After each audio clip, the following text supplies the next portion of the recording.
हम लेकर आए हैं बीएससी नर्सिंग 2024 का paper solve.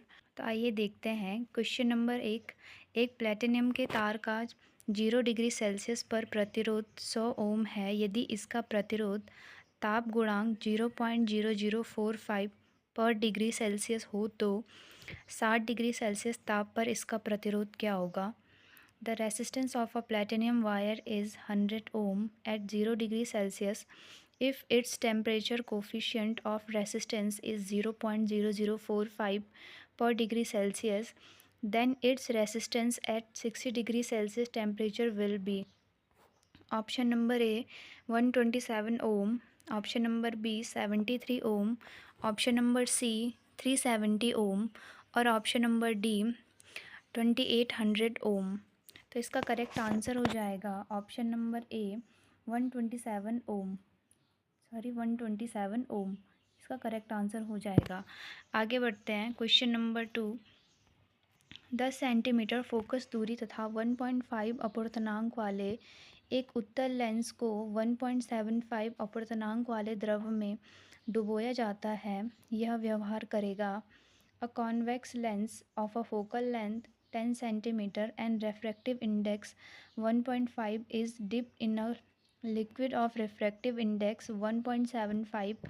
It will behave as option number A 10 centimetre focus दूरी के उत्तल लेंस की भांति, option number B 35 centimetre focus दूरी के उत्तल लेंस की भांति, option number C 10 centimetre focus दूरी के अवतल लेंस की भांति और option number D 35 centimetre focus दूरी के अवतल लेंस की भांति। सो इसका करेक्ट आंसर हो जाएगा option number D a concave lens of a focal length 35 centimetre. 35 centimetre focus दूरी के अवतल लेंस की भांति ये व्यवहार करेगा। आगे बढ़ते हैं। क्वेश्चन नंबर 3, एक असमान अनुप्रस्थ परिच्छेद वाले धात्विक चालक से एक स्थिर धारा प्रवाहित होती है। चालक के लंबाई के परितः A steady current flow through a metallic conductor of a non-uniform area of a cross section along the length of a conductor. Option number ए केवल धारा नियत है, ऑप्शन नंबर बी केवल अनुगमन चाल नियत है, ऑप्शन नंबर सी दोनों धारा तथा अनुगमन चाल नियत है और ऑप्शन नंबर डी न धारा न अनुगमन चाल नियत है। सो इसका करेक्ट आंसर हो जाएगा ऑप्शन नंबर ए केवल धारा नियत है। Only current is constant. आगे बढ़ते हैं। क्वेश्चन नंबर 4, एक वैद्युत बल्ब पर 200 वोल्ट से 100 वाट अंकित है। इस बल्ब को 100 वोल्ट पर कार्य कराने की उपयुक्त ऊर्जा है। An electric bulb is rated as 200 volt to 100 watt. The power consume by the bulb when operated at 100 volt is option number A 25 watt, option number B 50 watt, option number C 75 watt और option number D 100 वाट। तो इसका correct answer हो जाएगा option number A 25 वाट। आगे बढ़ते हैं। Question number 5, length का नियम आधारित है। Lenz law is consequences of the law of conservation of, option number ए आवेश संरक्षण के सिद्धांत पर, ऑप्शन नंबर बी संवेग संरक्षण के सिद्धांत पर, ऑप्शन नंबर सी द्रव्यमान संरक्षण के सिद्धांत पर और ऑप्शन नंबर डी ऊर्जा संरक्षण के सिद्धांत पर। तो जो लेंज का नियम है वो आधारित होता है ऊर्जा संरक्षण के सिद्धांत पर, law of conservation of energy. तो इसका करेक्ट आंसर हो जाएगा ऑप्शन नंबर डी ऊर्जा संरक्षण के सिद्धांत पर। आइए आगे बढ़ते हैं। क्वेश्चन नंबर 6, दूरदर्शी को विभेदन क्षमता को बढ़ाया जा सकता है। The resolving power of telescope can be increased by, option number A अभिदृश्यक के व्यास को बढ़ाकर, increasing the diameter of object, option number B प्रयुक्त प्रकाश की तरंग दैर्ध्य बढ़ाकर, increasing the wavelength of light used, option number C अभिदृश्यक के व्यास को घटाकर, decreasing the diameter of objective, option number D प्रयुक्त प्रकाश की आवृत्ति घटाकर, decreasing the frequency of light used. तो इसका करेक्ट आंसर हो जाएगा the resolving power of telescope can be increase by increasing the diameter of object. Option number ए इसका सही हो जाएगा अभिदृश्यक के व्यास को बढ़ाकर। क्वेश्चन नंबर 7 देखते हैं। 3 इलेक्ट्रोवोल्ट कार्यफलन वाली एक धातु की सतह को 2 इलेक्ट्रोवोल्ट ऊर्जा वाले फोटोन से प्रकाशित किया जाता है। उत्सर्जित फोटो इलेक्ट्रॉन की गतिज ऊर्जा होगी। A metal surface of work function 3 electrovolt is illuminated by photons of energy 2 electrovolt. The kinetic energy of emitted photoelectrons will be option number A 1 electrovolt, option number B 2 electrovolt, option number C 3 electrovolt, option number D 0। तो इसका correct answer हो जाएगा option number D 0। आगे बढ़ते हैं question number 8।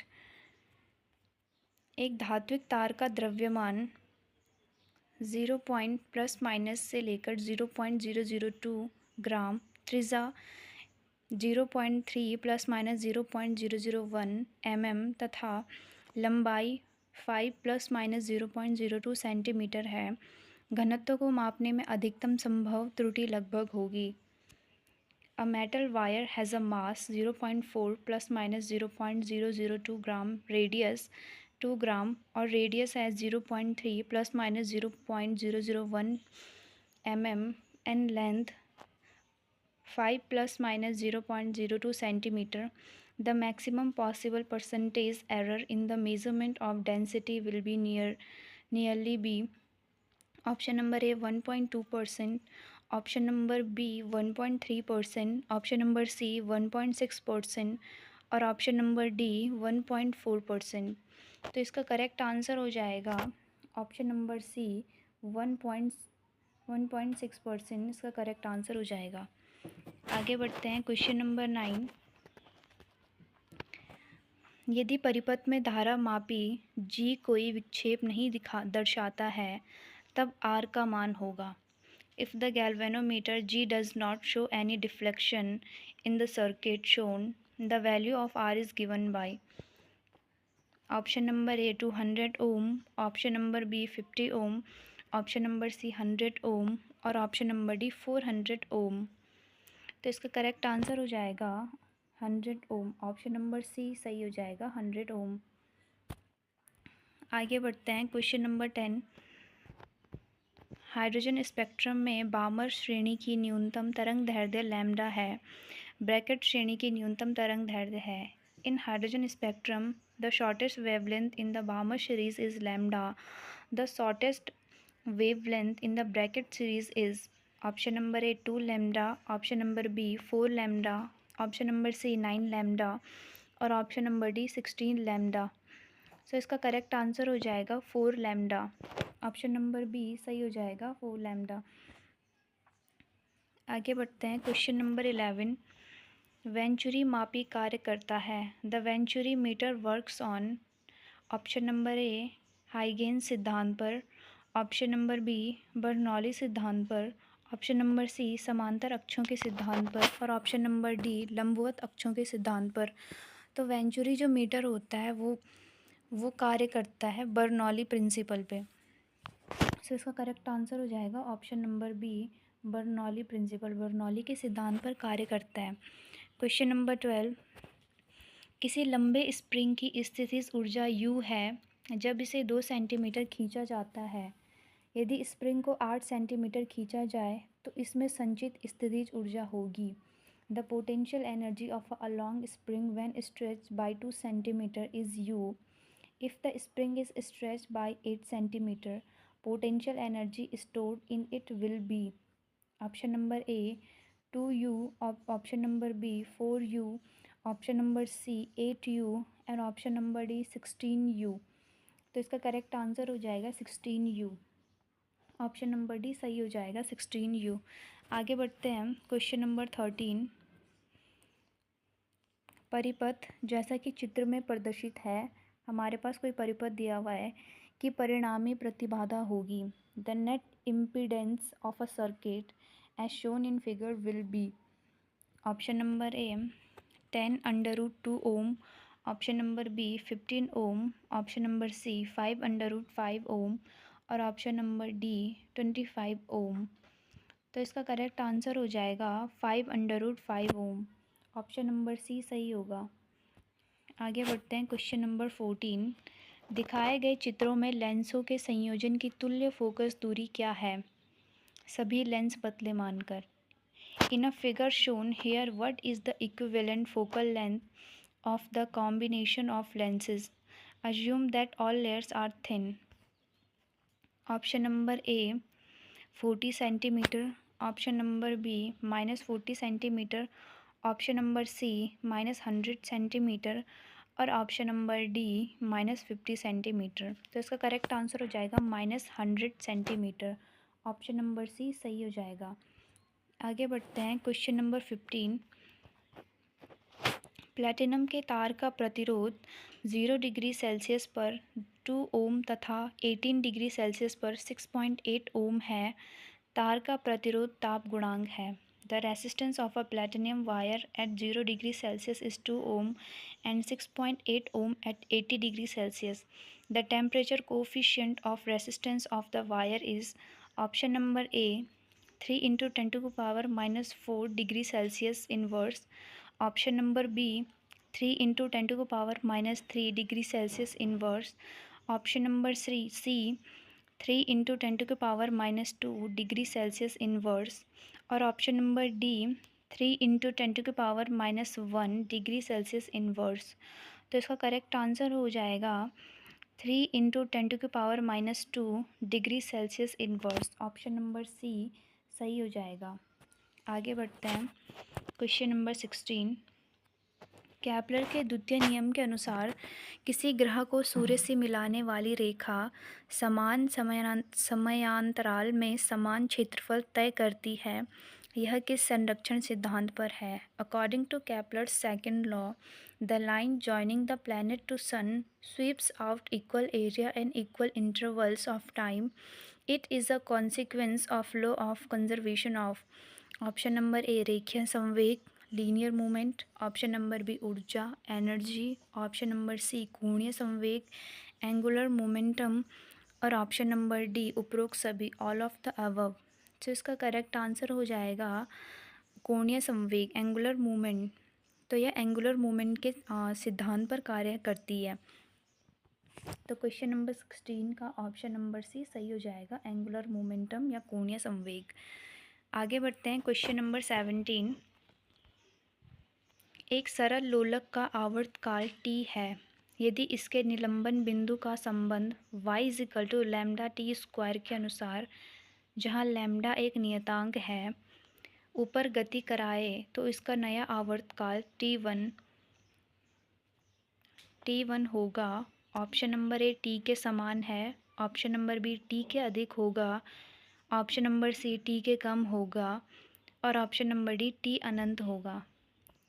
The time period of a simple pendulum is t if its point of suspension is moved upward according to relation y=λt², where lambda is a constant, then its new time period t1 is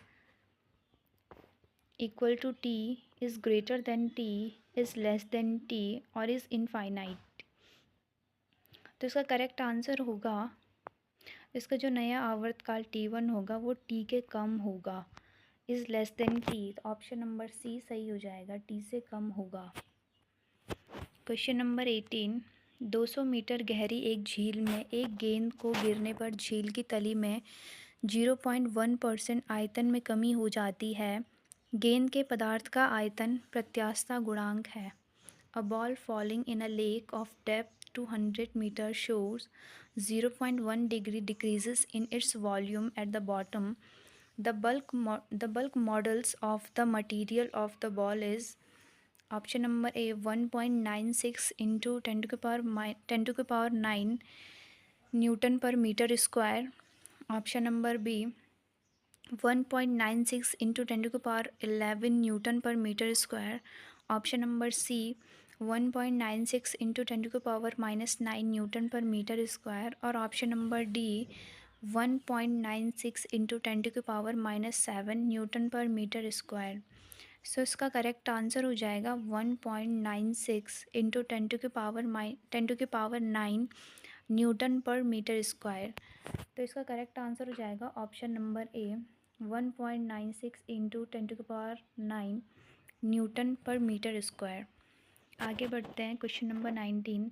दो तारे क्रमशः तरंग दैर्ध्यों 4000 angstrom और 6000 angstrom पर अधिकतम विकिरण उत्सर्जित करते हैं, उनके तापों का अनुपात है।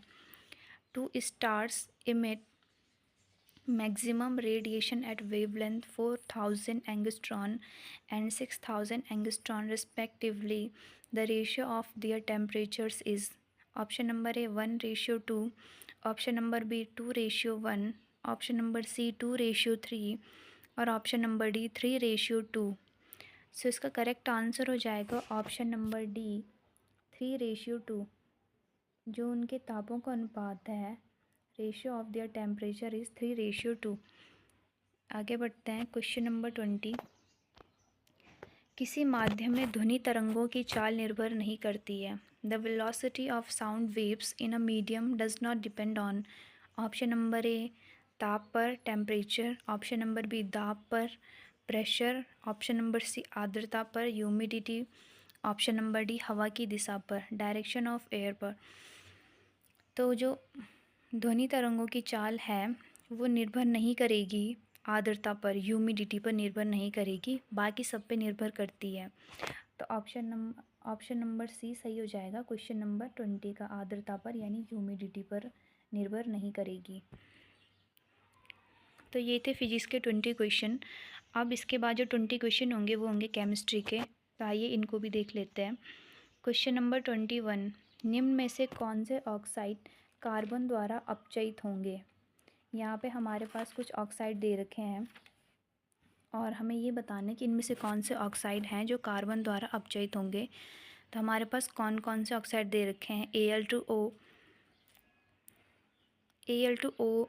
Al2O3 होगा, MgO magnesium oxide, zinc oxide, calcium oxide, Fe2O3 और लेड ऑक्साइड PbO।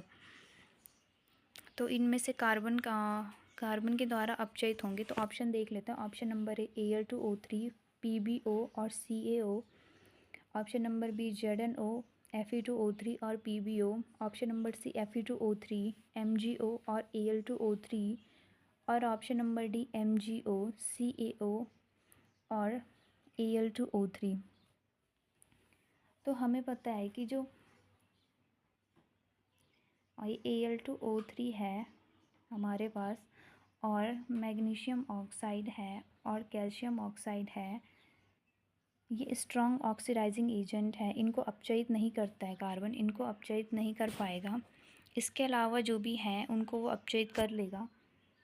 तो हमें ये देखना है कि जिस भी ऑप्शन में ये तीनों होंगे वो उनको अपचयित नहीं करेगा। इस पहले वाले ऑप्शन में Al2O3 है तो ये भी नहीं होगा। सेकंड वाले में, थर्ड वाले में भी MgO है और फोर्थ वाले में भी CO MgO है। तो हमारे पास जो सेकंड ऑप्शन है, ऑप्शन नंबर बी, जिसमें है ZnO, Fe2O3 और PbO, तो ये हमारा करेक्ट हो जाएगा। तो जो ये ऑक्साइड है वो कार्बन इनको अपचयित नहीं करेंगे। ऑप्शन नंबर बी सही हो जाएगा। Question number 12। केल्विन समीकरण निम्न में से किससे संबंधित है। Kelvin equation is related to option number A vapour pressure of droplet of liquid, द्रवों की बूंदों के वाष्प दाब से संबंधित, option number B temperature of a liquid, द्रव के ताप, option number C adsorption of liquid on solid, ठोस पर द्रव के अधिशोषण, option number D none of the above, उपरोक्त में कोई नहीं। तो इसका करेक्ट आंसर हो जाएगा कि केल्विन समीकरण द्रवों की बूंदों के वाष्प दाब से संबंधित है, vapour pressure of droplets of liquids. इसका करेक्ट आंसर हो जाएगा ऑप्शन नंबर ए। आगे बढ़ते हैं। नायलॉन 66 बनता है। जो हमारे पास नायलॉन 666 पॉलीमर है वो क्या है, वो किससे बनता है। ऑप्शन नंबर ए मुक्त मूलक योगात्मक बहुलीकरण free radical addition polymer, option number B आयनिक योगात्मक बहुलीकरण आयनिक addition polymerisation, option number C संघनन बहुलीकरण कंडेंसेशन पॉलीमराइजेशन और option number D all of the above, उपरोक्त सभी। तो जो नायलॉन 66 है उसके मोनोमर्स होते हैं हेक्सामिथाइलिन डाईएमीन और एडिपिक एसिड, और जो नायलॉन 6 है वो एक कंडेंसेशन पॉलीमर है, और जो इसके बनने की प्रोसेस है वो कंडेंसेशन पॉलीमराइजेशन होगी। तो इसका करेक्ट आंसर हो जाएगा ऑप्शन नंबर सी, संघनन बहुलीकरण या कंडेंसेशन पॉलीमराइजेशन। आगे बढ़ते हैं, क्वेश्चन नंबर 24। द्रव्यमान की गणना करें यदि ascorbic acid vitamin C C6H8O6 को 75 ग्राम एसिटिक एसिड में घोलकर उसका गलनांक 1.5 डिग्री सेल्सियस कम किया जाए। Calculate the mass if ascorbic acid vitamin C C6H8O6 to be dissolved in 75 gram of acetic acid to lower its melting point by 1.5 degree centigrade.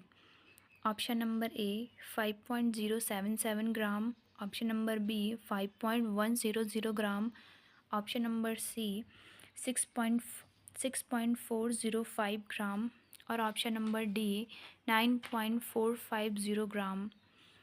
तो इसका करेक्ट आंसर हो जाएगा option number A 5.077 gram.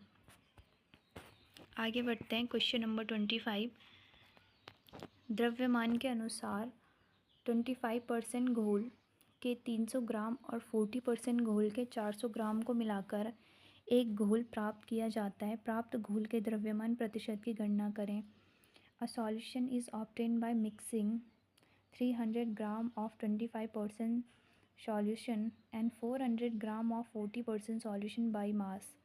Calculate the mass percentage of the resulting solution. Option number A 70.50%, option number B 66.43%, option number C 80.56% और option number D 99.99%। तो इसका correct answer हो जाएगा 66.43%। Option number B सही हो जाएगा 66.43%। आगे बढ़ते हैं, क्वेश्चन नंबर 26। एक इलेक्ट्रोकेमिकल सेल एक इलेक्ट्रोलाइटिक सेल का व्यवहार तब कर सकता है जब एक an electrochemical cell can behave like an electrolytic cell when option number A E cell is equal to 0, option number B E cell is greater than E external, option number C E external is greater than E cell और option number D E cell is equal to E external। तो जो एक electrochemical cell है वो electrolytic cell का व्यवहार तब करेगा जब E external greater than E cell होगा। E एक्सटर्नल जब ज़्यादा होगा, बड़ा होगा E सेल के अकॉर्डिंग। तो इसका सही आंसर हो जाएगा option number C, E external is greater than E cell. आगे बढ़ते हैं, क्वेश्चन नंबर 27। 2-मिथाइल ब्यूटेन के मोनोक्लोरिनेशन में कितने चिरल यौगिक संभव है? How many chiral compounds are possible in monochlorination of two methyl butane? Option number A 5, option number B 6, option number C 3, option number D 2। अगर हम 2-मिथाइल ब्यूटेन का मोनोक्लोरिनेशन करवाते हैं, यानी इसके रिएक्शन क्लोरीन से करते हैं और एक हाइड्रोजन को हटाते जाते हैं और क्लोरीन को जोड़ेंगे और इसके अलग अलग स्ट्रक्चर हमें मिलेंगे, तो हमें देखना है कि कितने कायरल कंपाउंड्स बनते हैं, यानी वो कौन सा कार्बन होगा। जो कायरल कार्बन कौन सा होता है जिस कार्बन के चारों तरफ अलग अलग ग्रुप्स जुड़े होते हैं, अलग अलग एलिमेंट्स जुड़े होते हैं, चारों एलिमेंट्स, वो कार्बन कायरल कार्बन कहलाता है। तो अगर हम ऐसी रिएक्शन करवाते हैं, 2-मिथाइल ब्यूटेन का मोनोक्लोरिनेशन कराते हैं, तो इससे हमें 2 कायरल कंपाउंड्स मिलते हैं। तो इसका जो करेक्ट आंसर हो जाएगा वो होगा ऑप्शन नंबर डी 2। आगे बढ़ते हैं, क्वेश्चन नंबर 28। NiCO का होल 4 में Ni की ऑक्सीकरण अवस्था है। The oxidation state of nickel in NiCO का whole 4 is option number A 0, option number B 2, option number C 3, option number D 4। So जैसा कि आपको पता है कि जो CO है हमारा जो कार्बोनिल ग्रुप है, उसका जो ऑक्सीडेशन स्टेट है वो 0 होता है। तो इसकी तो इसका ऑक्सीडेशन नंबर जो होगा निकेल का वो इसमें 0 होगा। तो इसका ऑप्शन नंबर ए सही हो जाएगा 0।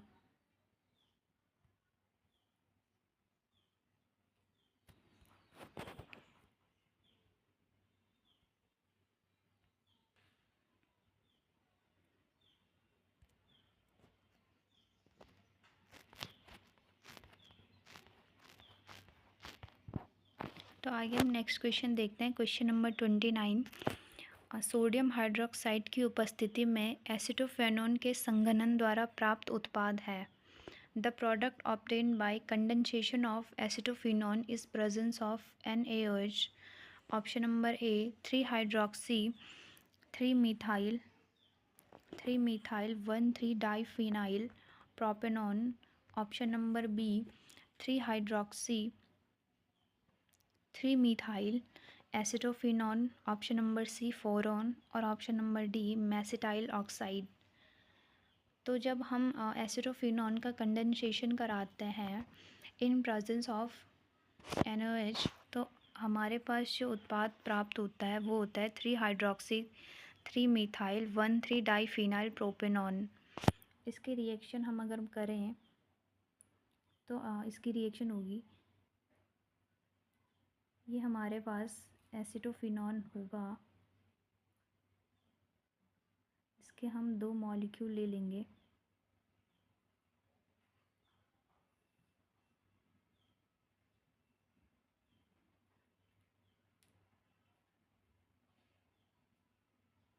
और अगर हम इसकी रिएक्शन NaOH के प्रेजेंस में करते हैं तो जो OH होगा H का रिएक्शन करके H2 बाहर निकल जाएगा और ये बना लेगा हमारा प्रोडक्ट 3-हाइड्रोक्सी 3-मिथाइल 1,3-डाइफिनाइल प्रोपेनॉन, ये बना लेगा। तो जो इसका करेक्ट आंसर हो जाएगा वो होगा option number A three hydroxy three methyl one three diphenyl propanone. आगे बढ़ते हैं। Question number 30। निम्नलिखित अभिक्रिया में उत्पाद को पहचानिए। तो ये हमारे पास बेंजीन डाइजोनियम क्लोराइड दे रखा है, इसकी रिएक्शन कराएंगे अगर फर्स्ट स्टेज में Cu2Br2/HBr के साथ। फिर अगर हम सेकेंड स्टेज में मैग्नीशियम और ड्राई ईथर के साथ कराएंगे और थर्ड स्टेज में H2O के साथ कराएंगे तो प्रोडक्ट क्या बनेगा। तो बेसिकली एक सैंडमायर रिएक्शन है।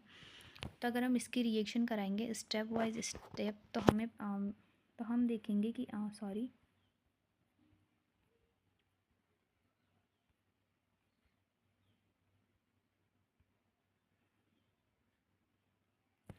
तो हम देखेंगे कि जो हमारे पास प्रोडक्ट है वो बनेगा बेंजीन। जो लास्ट में हमारे पास प्रोडक्ट बनेगा वो होगा बेंजीन, ओनली बेंजीन। तो करेक्ट आंसर हो जाएगा ऑप्शन नंबर बी। आगे बढ़ते हैं। Question number 31। 5 डिग्री सेल्सियस पर KCl के सेंटीमोलर विलयन की चालकता 0.210 ओम इनवर्स और सेंटीमीटर इनवर्स है और 25 डिग्री सेल्सियस पर विलयन वाले सेल का प्रतिरोध 60 ओम है। सेल का स्थिरांक का मान है।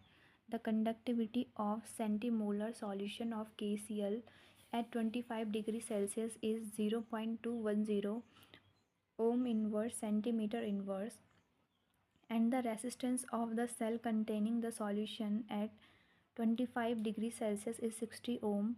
The value of cell constant is option number A 1.34 centimeter inverse, option number B 3.28 centimeter inverse, option number C 1.26 centimeter inverse और option number D 3.34 centimetre inverse.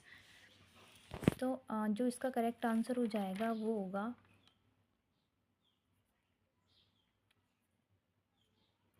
इसका जो करेक्ट आंसर है वो हमें मिल नहीं पाया मतलब आई थिंक क्वेश्चन में कुछ गड़बड़ी है। तो इसका आंसर फ़िलहाल रहने देते हैं जब तक आंसर की नहीं आई है। या अगर आप लोगों को पता हो तो आप लोग कमेंट ज़रूर करना, तो इसको बाद में देख लेंगे। क्वेश्चन नंबर 32 देखते हैं। 20% शुद्ध चूना पत्थर के 20 ग्राम को गर्म करने उत्पन्न CO2 के द्रव्यमान के लिए सही विकल्प है और दिया है कि कैल्शियम का जो परमाणु द्रव्यमान है वो 40 है। The right option for the mass of CO2 produced by heating 20 gram of 20% pure limestone is. ये एक रिएक्शन है जो कैल्शियम कार्बोनेट है, अगर इसकी रिएक्शन कराते हैं 1200 केल्विन टेम्परेचर पर और हमें मिलता है कैल्शियम ऑक्साइड और कार्बन डाइऑक्साइड। तो ऑप्शन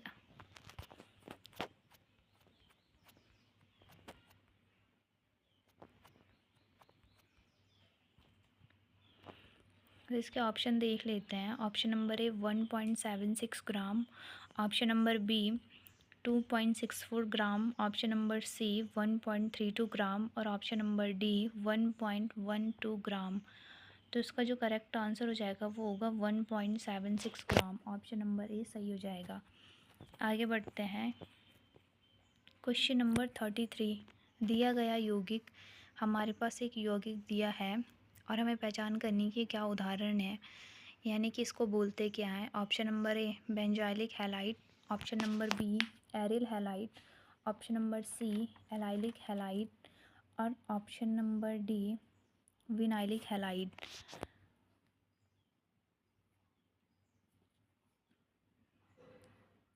तो हमारे पास जो ये कंपाउंड है, ये एग्जाम्पल है। तो जो ये कार्बन है इसको बोलता है एलाइलिक कार्बन, और जो इस पर हाइड्रोजन जुड़ा है तो उसे कहेंगे एलाइलिक हैलाइड। तो एग्जाम्पल हो जाएगा एलाइलिक हैलाइड का। इसका ऑप्शन नंबर सी सही हो जाएगा। Question number 34। नीचे दो कथन दिए गए हैं। एक अभिकथन ए और दूसरे कथन को कारक आर चिन्हित किया गया है। अभिकथन ए, गोताखोरी के उपकरणों में हीलियम को ऑक्सीजन को तनु करने के लिए उपयोग किया जाता है और इसका कारण आर दिया गया है कि हीलियम की ऑक्सीजन में उच्च विलेयता होती है। ऊपर दिए गए कथनों के आधार पर नीचे दिए विकल्पों में सही उत्तर चुनिए। Given below are two statement. One is labeled as assertion A and the other is labeled as reason R. Assertion A, helium is used to dilute oxygen in diving apparatus. Reason R, helium has high solubility in oxygen. In the light of the above statement, choose the correct answer from the option given below. Option number ए और R दोनों सत्य हैं और R A की सही व्याख्या है। Both A and R true and R correct explanation of A.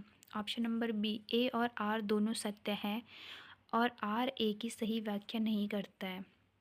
Both A and R true and R is not the correct explanation of A. Option number C, A is true but R is false. Option number D, A असत्य है परंतु R सत्य है। A is false but R is true. तो इसका correct answer हो जाएगा option number C, ए तो सत्य है परंतु आर असत्य है।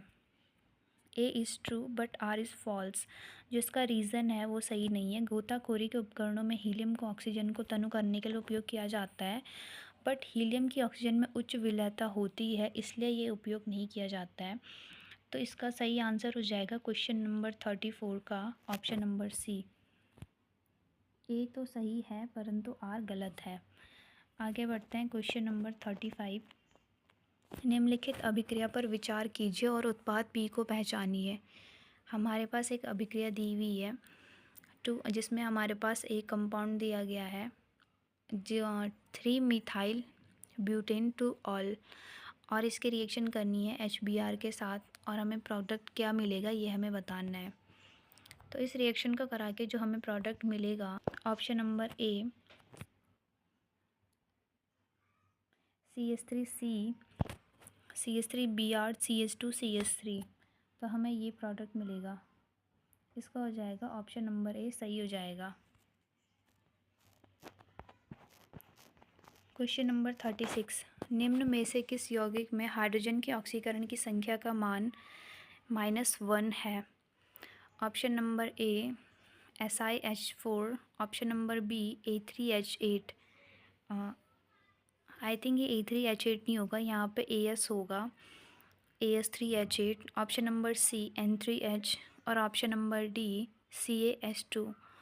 तो इन सभी में से जहाँ हाइड्रोजन की -1 ऑक्सीडेशन स्टेट है वो है CaH2 में। तो इसका सही आंसर हो जाएगा option number D CaH2। Question number 37।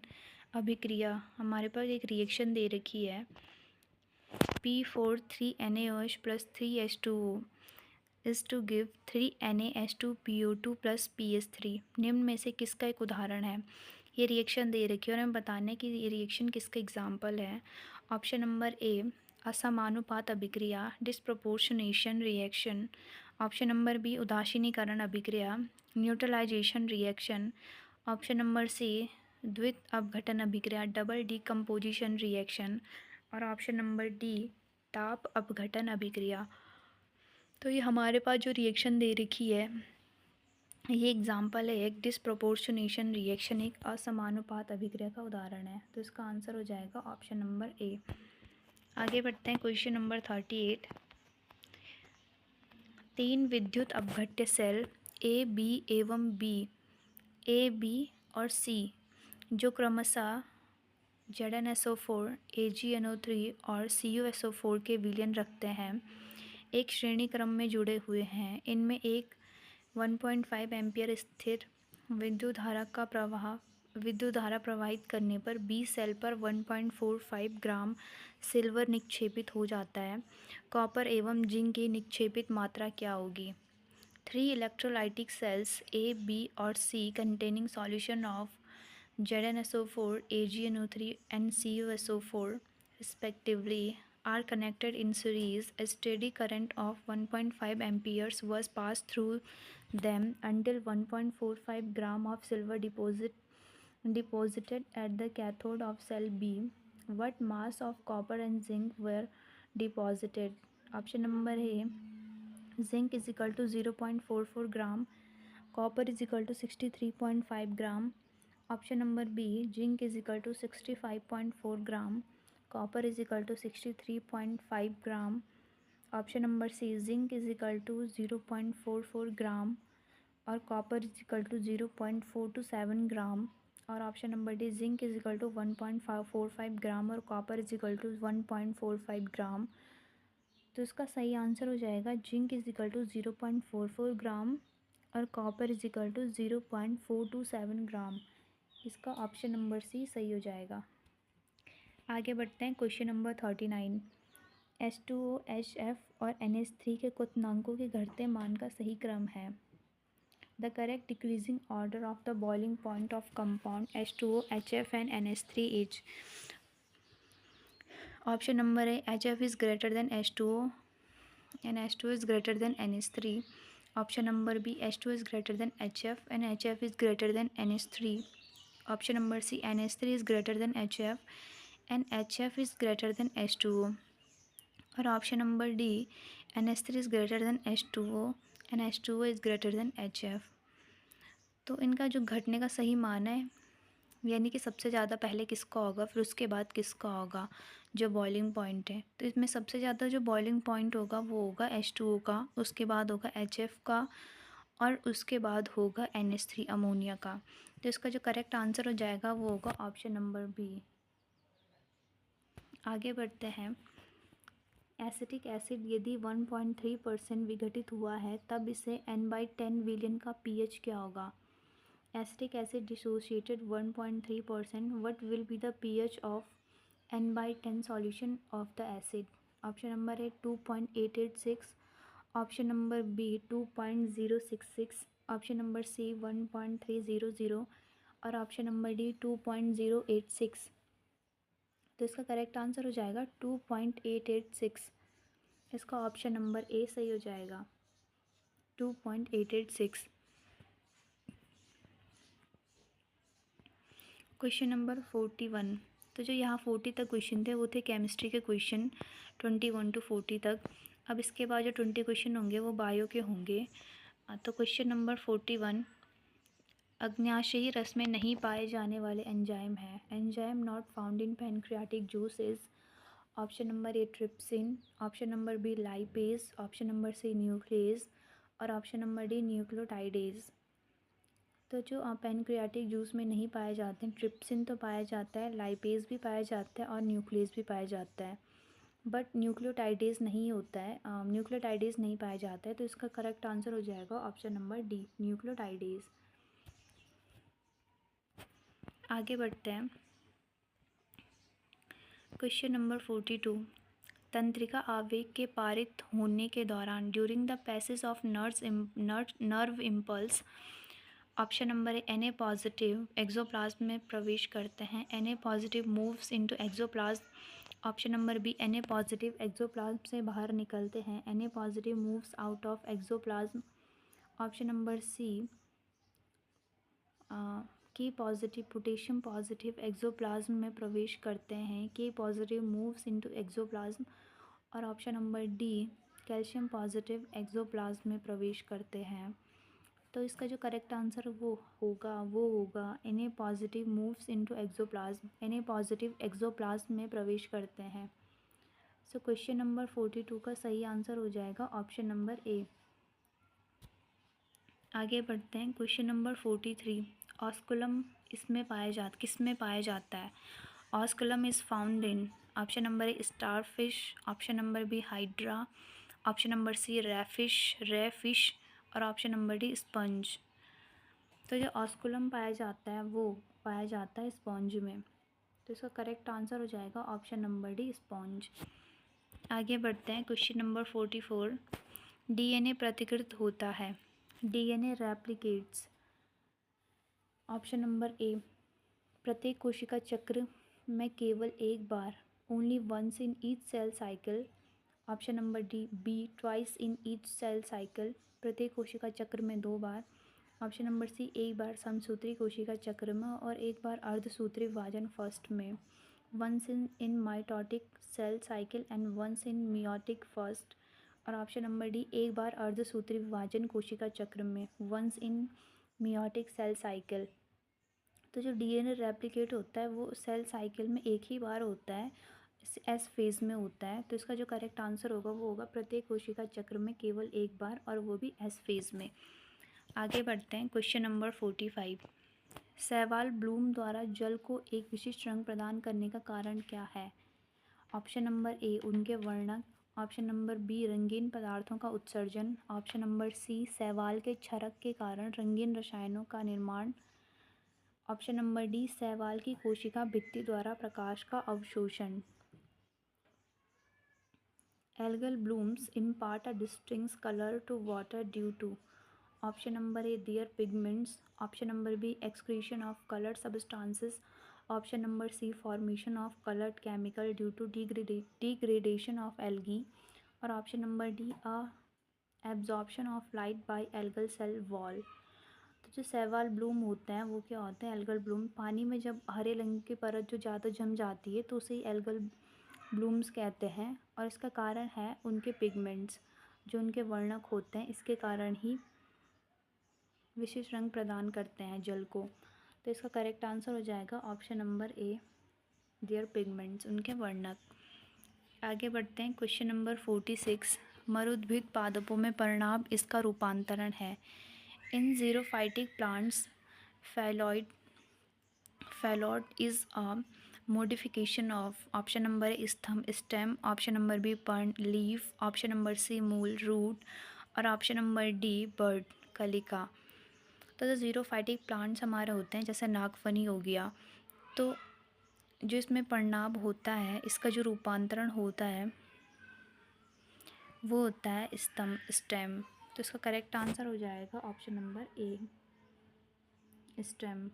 आगे बढ़ते हैं, क्वेश्चन नंबर 47। एक आलू के कंद की ऊपरी परत त्वचा होती है। The outer layer skin of a potato tuber is option number A cuticle, option number B epidermis, option number C periderm और ऑप्शन नंबर डी एपिब्लेमा। तो जो आउटर लेयर ऑफ पोटैटो होती है, पोटैटो ट्यूबर, उसको कहते हैं epidermis. का correct answer हो जाएगा अधिचर्म या एपिडर्मिस। Question number 48। ब्रेड बनाने में किसका प्रयोग किया जाता है? Which is use for making bread. तो ब्रेड बनाने में यीस्ट का ही यूज़ होता है। तो देखते हैं ऑप्शन क्या क्या है। Option number A Lactobacillus lactis, option number B Clostridium botulinum, option number C Saccharomyces cerevisiae और option number D Bacillus subtilis. तो इसका करेक्ट आंसर हो जाएगा ब्रेड बनाने में सैक्रोमाइसिस सेरेविसी का यूज़ होता है, जो कि एक यीस्ट है। इसका करेक्ट आंसर हो जाएगा ऑप्शन नंबर सी। आगे बढ़ते हैं, क्वेश्चन नंबर 49।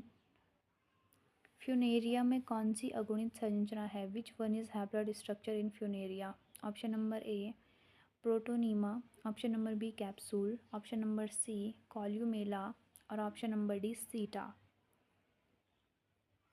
तो फ्यूनेरिया जो एक मॉस है और एक ब्रायोफाइटा है, तो इसमें जो हैप्लॉइड स्ट्रक्चर होता है उसे बोलते हैं प्रोटोनीमा। तो इसका करेक्ट आंसर हो जाएगा ऑप्शन नंबर ए प्रोटोनीमा।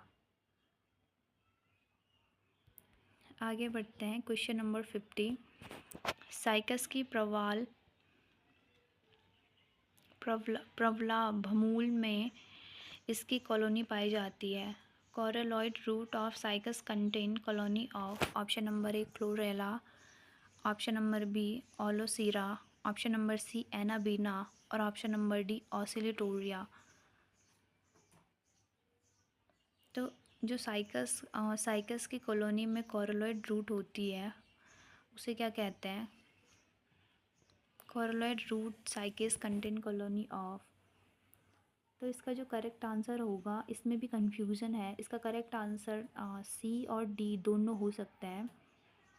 तो इसका करेक्ट आंसर अभी श्योर नहीं है, बट इस एनाबीना भी होता है और ऑसिलिटोरिया भी हो सकता है, तो अभी तो श्योर नहीं है, पर देखते हैं। और क्वेश्चन नंबर 51 देखते हैं। सोलेनेसी कुल के अंडाशय में दोनों अंडा व्यवस्थित होते हैं। In the ovary of Solanaceae 2 carpels are placed. Option A पश्चीय पोस्टीरियर, ऑप्शन बी पार्श्विक लेटरल, ऑप्शन नंबर सी अध्यारोपित सुपर इम्पोज्ड और ऑप्शन नंबर डी ऑब्लिक तिर्यक।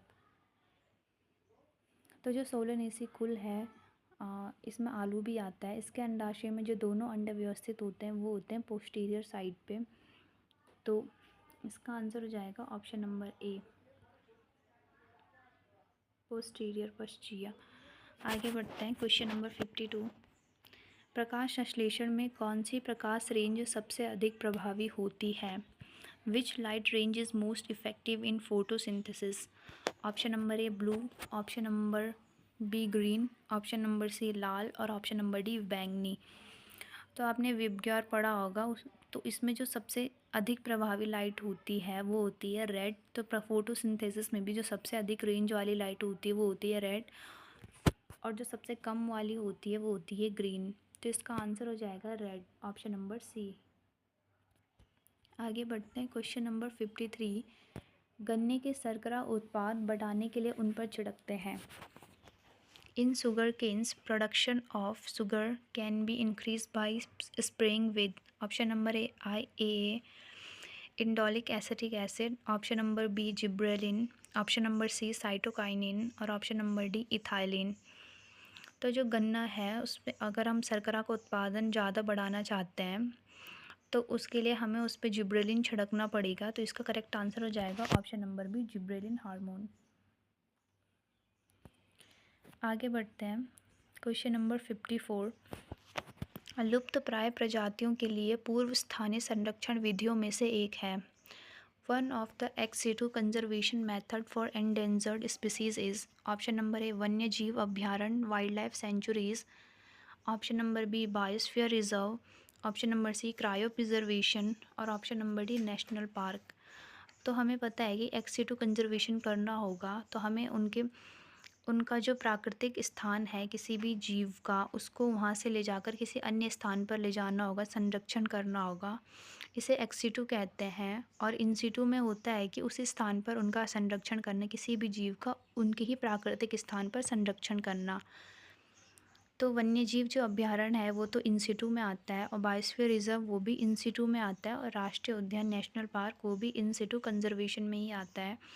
तो जो option number C cryopreservation है वो ex situ कंजर्वेशन के अंतर्गत आता है। इसके अंतर्गत जीन बैंक्स आते हैं, और तो इसका करेक्ट आंसर हो जाएगा option number C cryopreservation. Question number 55। Genus nucleopolyhedrovirus के वायरस का उपयोग किया जाता है। ऑप्शन नंबर ए गोबर गैस उत्पादक, ऑप्शन नंबर बी जैविक नियंत्रण एजेंट, ऑप्शन नंबर सी वायुमंडलीय नाइट्रोजन, वायुमंडलीय नाइट्रोजन स्थिरीकरणकर्ता और option number D antibiotics.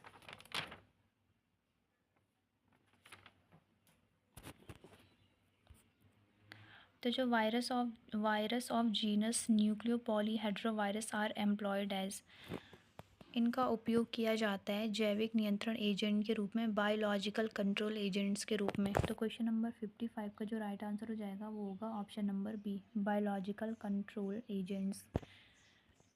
Question number 56, स्वतः जनन सिद्धांत की व्याख्या किसके द्वारा की गई है? Theory of spontaneous generation was explained by. Option number A Louis Pasteur, option number B Spallanzani, option number C F Redi और option number D von Helmont. तो जो लुइस पास्चर और स्प्लेंजानी एफ रेड्डी है वो तो बायोजेनेसिस की थ्योरी को समर्थन करते हैं, और जो थ्योरी ऑफ स्पॉन्टेनियस जनरेशन वाली थ्योरी है ये दी गई है वॉन हेलमोंट के द्वारा, एक्सप्लेन की गई है वॉन हेलमोंट के द्वारा। तो इसका सही आंसर हो जाएगा option number D, von Helmont.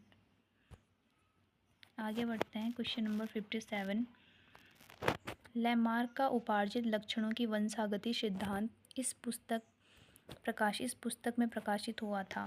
Inheritance of acquired characters, theory of Lamarck was publish in the book. Option number A philosophy zoologique, option number B species तथा उपजातियां उत्परिवर्तन द्वारा उनकी उत्पत्ति, species and varieties their origin by mutation. Option number C origin of species by means of natural selection और option number D origin of life. तो जो Lamarck उपार्जित लक्षणों की वंशागति सिद्धांत है वो फिलॉसफिक जूलॉजिक नामक पुस्तक में प्रकाशित हुआ था। तो क्वेश्चन नंबर 57 का करेक्ट आंसर हो जाएगा option number A, philosophy zoology.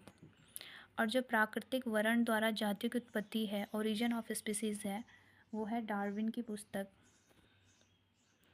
आगे बढ़ते हैं, question number 58, capital A capital B small B द्वारा निर्मित युग्मक के प्रकार होंगे। Type of gamete produce by capital A capital B small B would B.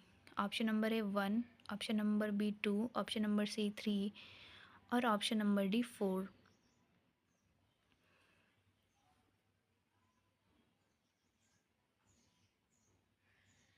तो हमारे पास ये युग्मक दे रखे हैं 4 और इनसे गैमेट अगर प्रोड्यूस करने होंगे तो कितने टाइप के गैमेट प्रोड्यूस होंगे? तो इनसे 4 टाइप के गैमेट प्रोड्यूस होंगे, जो कि होंगे इस capital A capital B, small B, capital A small B और स्मॉल ए और capital B.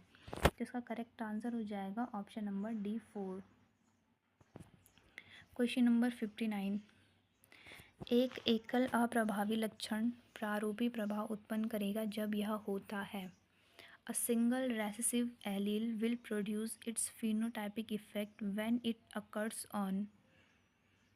Option number A किसी भी गुणसूत्र पर any chromosome, option number B एक ऑटोसोम पर an autosome, option number C मादा के एक्स गुणसूत्र पर X chromosome of female, option number D नर के एक्स गुणसूत्र पर एक्स क्रोमोसोम ऑफ फीमेल। तो इसका करेक्ट आंसर हो जाएगा ऑप्शन नंबर डी, नर के एक्स गुणसूत्र पर X chromosome of male.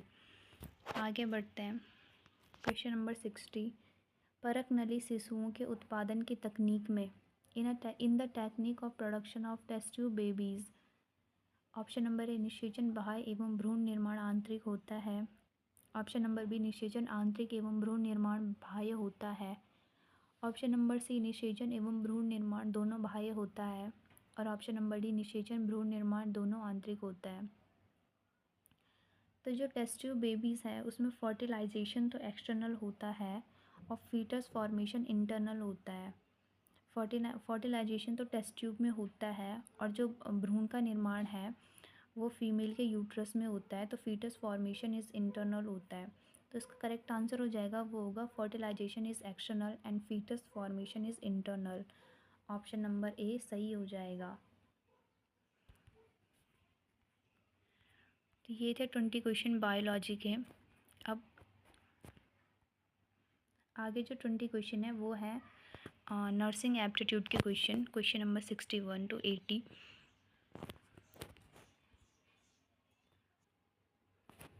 Question number 61, hypergonadism, prolactinoma और हिर्सुडिज्म से पीड़ित रोगी को संभवतः निम्नलिखित में से किस विशेषज्ञ के पास भेजा जाएगा? A patient who has hypergonadism, prolactinoma and hirsutism will most likely be referred to which of the following specialist? Option number A, immunologist. Option number B, pathologist. Option number C, rheumatologist. और option number D, endocrinologist. तो जो इन सभी बीमारियों से पीड़ित रोगी होगा उसको भेजा जाएगा एंडोक्राइनोलॉजिस्ट के पास। तो इसका करेक्ट आंसर हो जाएगा option number D, endocrinologist. Question number 62, आधुनिक नर्सिंग की संस्थापक फ्लोरेंस नाइटिंगेल किस देश की है? Florence Nightingale, founder of modern nursing, belongs to which country? Option number A, Britain. Option number B, Germany. Option number C, USA. और option number D, Canada. तो जो फ्लोरेंस नाइटिंगेल थी उनका जन्म तो इटली में हुआ था, लेकिन उनकी मृत्यु ब्रिटेन में हुई। तो इसमें ऑप्शन में इटली तो नहीं है, लेकिन उनकी मृत्यु जहाँ पर हुई वो था ब्रिटेन। तो हम इसका करेक्ट आंसर जो करेंगे वो होगा option number A, Britain.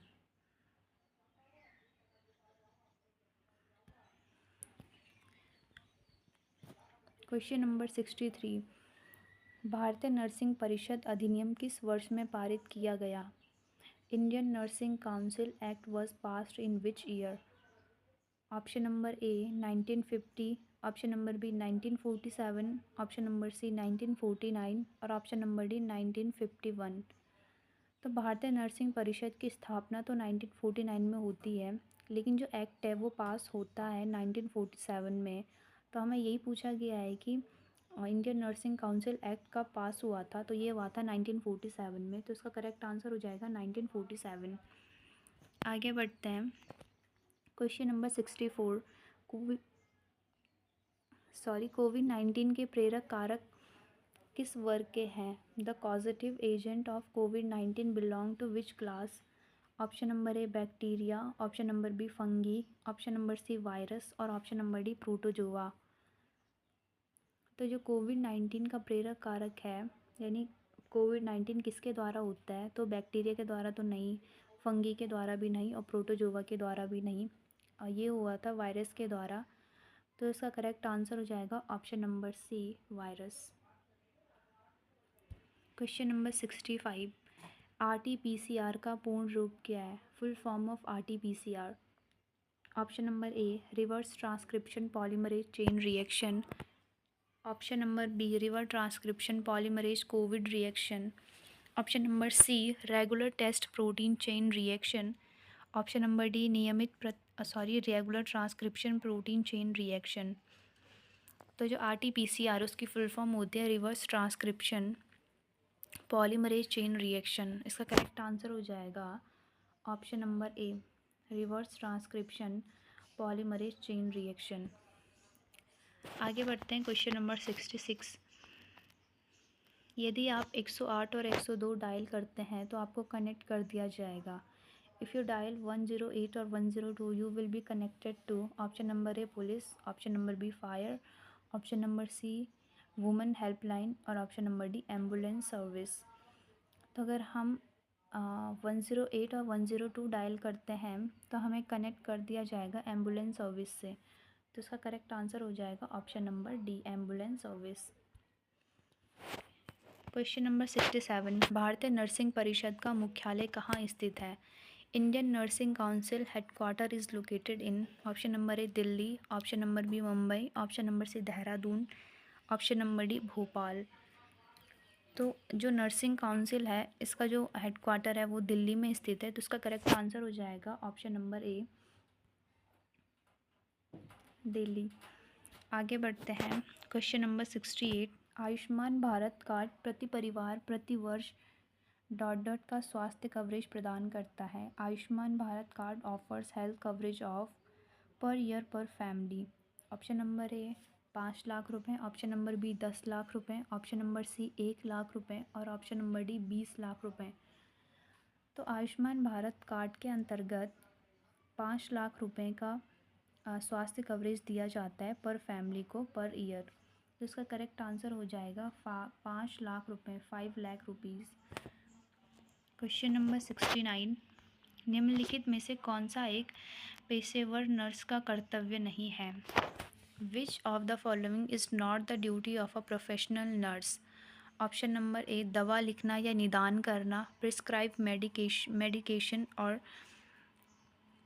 Make diagnosis. Option number B, औषधियों का प्रबंध करना, administering medication. Option number C, मरीजों के मेडिकल रिकॉर्ड रखना, keeping the medical records of patient. Option number D, रोगियों और परिवारों के सदस्यों को शिक्षित करना, educating patients and family members. तो जो एक प्रोफेशनल नर्स होती है, उनका काम औषधियों का प्रबंध करना भी होता है, मरीजों के मेडिकल रिकॉर्ड रखना भी होता है, और educating patients and family members भी इनका काम होता है, रोगियों और परिवारों के सदस्यों को शिक्षित करना। तो जो दवा लिखना और निदान करने का कार्य है वो होता है डॉक्टर का। तो हमें पूछा गया है कि इनमें से कौन सा एक कार्य नहीं है, तो इसका करेक्ट आंसर हो जाएगा ऑप्शन नंबर ए। आगे बढ़ते हैं, क्वेश्चन नंबर 70, BCG टीकाकरण आमतौर पर दिया जाता है। BCG vaccination is generally given at. Option number A, after 1 year. Option number B, at birth. Option number C, between 1 to 2 year. और option number D, any time before 5 year. तो जो BCG का टीकाकरण दिया जाता है वो जनरली दिया जाता है जन्म पर। जब बच्चे का जन्म होता है तो उसे उसी टाइम BCG का टीका दिया जाता है। तो इसका करेक्ट आंसर हो जाएगा ऑप्शन नंबर बी, जन्म पर, eight birth.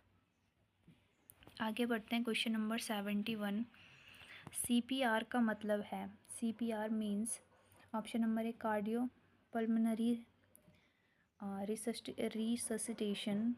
Option number A B, cancer protection radiation. Option number C, cardiac protection room. और option number D, chemically protection room. तो जो CPR का मीनिंग है वो है कार्डियो पल्मोनरी रिससिटेशन। इसका करेक्ट आंसर हो जाएगा ऑप्शन नंबर ए। आगे बढ़ते हैं, क्वेश्चन नंबर 72, एक डॉक्टर एक प्रिस्क्रिप्शन लिखता है जिसमें एक टैबलेट TDS लिखा होता है। इसका मतलब है कि दवा दी जानी है। A doctor rights a prescription stating one tablet TDS. It means that drug is to be administered. Option number A, एक दिन में 2 बार, 2 times in a day। Option number B, एक दिन में 3 बार, 3 times in a day। Option number C, 2 dose simultaneously, 2 खुराक एक साथ। ऑप्शन नंबर डी, 3 खुराक एक साथ, 3 डोज साइमल्टेनियस। तो जो TDS का मतलब होता है, उसका मतलब होता है कि जो वो दवा है वो एक दिन में 3 बार देनी है, 3 times in a day। इसका करेक्ट आंसर हो जाएगा ऑप्शन नंबर बी, एक दिन में 3 बार, 3 times in a day। आगे बढ़ते हैं, क्वेश्चन नंबर 73, एक दवा के लेबल पर लिखा होता है कि इसे कूल प्लेस में रखें। इसका मतलब है कि दवा को अवश्य रखा जाना चाहिए। A medicine label says keep in cool place, it means that the medicine must be kept. Option number A, fridge में। ऑप्शन नंबर बी, कमरे के तापमान 25 डिग्री सेल्सियस वाले कैबिनेट में। ऑप्शन नंबर सी, 8 से 10 डिग्री सेल्सियस के बीच। Option number D, 0 degree Celsius. तो जो दवा होती है उस पर लिखा होता है कीप इन कूल प्लेस, तो इसका मतलब होता है कि दवा को कमरे के तापमान, जो कमरा का तापमान होता है जनरली तापमान 25 डिग्री सेल्सियस होता है, तो इसको वहीं रखना है, कमरे में ही रखना है। तो इसका करेक्ट आंसर हो जाएगा ऑप्शन नंबर बी, कमरे के तापमान 25 डिग्री सेल्सियस वाले कैबिनेट में। आगे बढ़ते हैं, क्वेश्चन नंबर 74, कुत्ते के काटने से कौन सी बीमारी होती है? Dog bite causes which disease? Option number A, leprosy. Option number B, rabies. Option number C, tetanus. Option number D, malaria. तो अगर कुत्ता काटता है तो उससे हमें रेबीज़ नामक बीमारी होती है, तो इसका करेक्ट आंसर हो जाएगा ऑप्शन नंबर बी, रेबीज़। आगे बढ़ते हैं, क्वेश्चन नंबर 75, संचारी रोग का उदाहरण है। The example of communicable disease is. Option number A, diabetes. Option number B, hypertension. Option number C, tuberculosis. Option number D, glaucoma. तो जो डायबिटीज़ है वो कम्युनिकेबल डिजीज़ नहीं है, हाइपरटेंशन भी कम्युनिकेबल डिजीज़ नहीं है, और ग्लूकोमा भी कम्युनिकेबल डिजीज़ नहीं है। तो इनमें जो ट्यूबरकुलोसिस डिजीज़ है, टीबी, वो एक कम्युनिकेबल डिजीज़, एक संचारी रोग है। तो इसका करेक्ट आंसर हो जाएगा option number C, tuberculosis TB. आगे बढ़ते हैं, क्वेश्चन नंबर 76। निम्नलिखित चिन्ह इंगित करता है। हमारे पास एक साइन दे रखा है और हमें बताना है कि ये साइन क्या इंडिकेट करता है। Option number A radioactivity, रेडियो धर्मिता। Option number B biohazard. Option number C fire आग। Option number D high speed air, तेज़ गति वाली हवा। तो जहाँ कहीं भी ये हमें साइन दिखता है तो ये इंडिकेट करता है रेडियो एक्टिविटी, रेडियो धर्मिता को। तो इसका करेक्ट आंसर हो जाएगा ऑप्शन नंबर ए, रेडियो धर्मिता, रेडियो एक्टिविटी। आगे बढ़ते हैं, क्वेश्चन नंबर 77। निम्नलिखित चिन्ह इंगित करता है, द फॉलोइंग साइन इंडिकेट। यहाँ पे हमारे पास एक और साइन दिया गया है और ये बताना है कि ये साइन क्या इंडिकेट करता है। Option number A biohazard, option number B dead body, option number C cancer, option number D आपातकाल या इमरजेंसी। तो जो ये साइन है ये इंडिकेट करता है बायो हज़ार्ड को। तो इसका करेक्ट आंसर हो जाएगा option number A, bio hazard. आगे बढ़ते हैं, क्वेश्चन नंबर 78। विश्व स्वास्थ्य दिवस कब मनाया जाता है? World Health Day is celebrated on. Option number A 12 मई, ऑप्शन नंबर बी 7 अप्रैल, ऑप्शन नंबर सी 1 अप्रैल, और ऑप्शन नंबर डी 26 जनवरी। तो जो विश्व स्वास्थ्य दिवस मनाया जाता है वो मनाया जाता है 7 अप्रैल को, क्योंकि इसी दिन वर्ल्ड हेल्थ ऑर्गेनाइजेशन WHO की स्थापना हुई थी 7 अप्रैल 1948 को। इसीलिए इसी दिन विश्व स्वास्थ्य दिवस मनाया जाता है। इसका करेक्ट आंसर हो जाएगा ऑप्शन नंबर बी 7 अप्रैल। Question number 79। निम्नलिखित में से कौन सा चिकित्सक यकृत के रोगों के रोगियों का इलाज करने में माहिर है? Which of the following physician specialize in treating patient with disease of the liver? Option number A hematologist, option number B hepatologist, option number C nephrologist, और ऑप्शन नंबर डी रूमेटोलॉजिस्ट। तो जो हेमेटोलॉजिस्ट होता है वो blood की जांच करने में माहिर होता है, और हेपेटोलॉजिस्ट जो होता है वो होता है यकृत के रोगों के रोगियों का इलाज करने में माहिर होता है। और जो नेफ्रोलॉजिस्ट होता है वो होता है किडनी स्पेशलिस्ट। तो इसका आंसर हो जाएगा ऑप्शन नंबर बी हेपेटोलॉजिस्ट।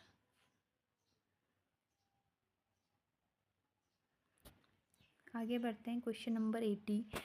चिकित्सा की निम्नलिखित में से कौन सी शाखा मस्कुलोस्केलेटल प्रणाली के अध्ययन में माहिर है? Which of the following branches of medicine specialize in the study of the musculoskeletal system? Option number A gynaecology, option B nephrology, option number C orthopaedics, और ऑप्शन नंबर डी पेडियाट्रिक्स। तो gynaecology female से संबंधित है, option number B nephrology kidney के उससे संबंधित अध्ययन से, और option number C orthopaedics musculoskeletal से संबंधित है, और ऑप्शन नंबर ई पीडियाट्रिक्स, तो ये संबंधित है चिल्ड्रंस की बीमारी के अध्ययन के लिए। तो इसका जो करेक्ट आंसर हो जाएगा वो होगा ऑप्शन नंबर सी ऑर्थोपेडिक्स। आगे बढ़ते हैं, क्वेश्चन नंबर 81। तो ये 20 क्वेश्चन थे नर्सिंग एप्टीट्यूड के। तो इसके बाद जो 20 क्वेश्चन होंगे वो होंगे जनरल इंग्लिश के। तो क्वेश्चन नंबर 81 है antonym of arrogant. Option number A gloomy, option number B idle, option number C miserable, option number D humble. तो एरोगेंट का मतलब होता है घमंडी। तो जो इसका एंटोमी, इसका विलोम शब्द होगा, इसका उल्टा होगा, वो होगा इनमें से हम्बल। तो क्वेश्चन नंबर 81 का करेक्ट आंसर हो जाएगा ऑप्शन नंबर डी। आगे बढ़ते हैं, question number 82। Stop talking me in such a rude manner. Option number A on, option number B at, option number C with, option number D to. तो इसका answer हो जाएगा option number D to, stop talking to me in such a rude manner. तो correct answer हो जाएगा option number D. आगे बढ़ते हैं। Question number 83, I dot dot for so long. Option number A wait, option number am waiting, option number C have been waiting, option number D was waiting. तो इसका correct answer होगा have been waiting. I have been waiting for so long. इसका correct answer हो जाएगा option number C. Question number 84, I dot dot because you invited me. Option number A come, option number B had come, option number C came, option number D comes. तो इसका correct answer हो जाएगा came. I came because you invited me. Correct answer is option number C.